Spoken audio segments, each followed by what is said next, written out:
July 17th, 2016, late at night. The city of Hong Kong was almost silent at that time. The streets are empty. A boy is running in the dark. He keeps looking back. He has nothing in his hands. No bag here, no phone, not even his own passport. He's not a criminal. He's a genius. He won a medal just 24 hours ago, yet today he's running away because he had a terrible future ahead of him. North Korea is a controlled country. Here, birth means destiny. The government decides what you will become. There is no freedom here. Ri Jong-yeol was born in 1998. He was different from childhood.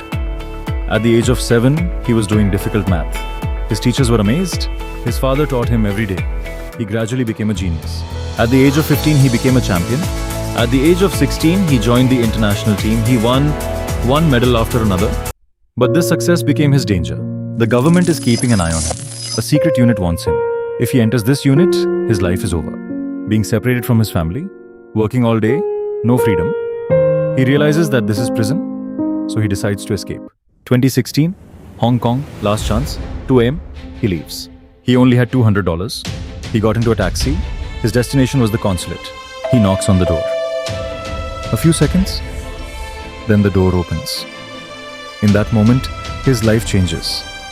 He is safe now, but not completely. He waits for 70 days. He was just waiting. Every sound scared him. His heart beat faster when someone came to the door. He thought, have I been caught this time? North Korean agents were looking for him. Every moment was filled with uncertainty. He was thinking about his future, but the biggest worry on his mind was his family. How are his parents doing now? Have they been punished? These questions haunted him every day. He started blaming himself. Was his decision wrong? But then he thought, freedom.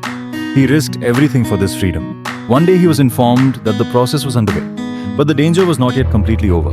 His security was tightened. Every move was monitored. He could not go outside. It was as if time had stopped. He was waiting for just one piece of news. Finally, the day came. He was told that he could go. He will go to South Korea. He is finally going to be free. His new life will begin. A new country, a new identity. But the old memories haven't left him. He still thinks of his family. His heart cries for them. He doesn't know where they are. Yet he moves forward. Because now he has a free life ahead of him. A life where he will make his own decisions. This story is not just his. It is the story of thousands of people who are fighting for freedom. In the end, one question remains: how much is freedom worth?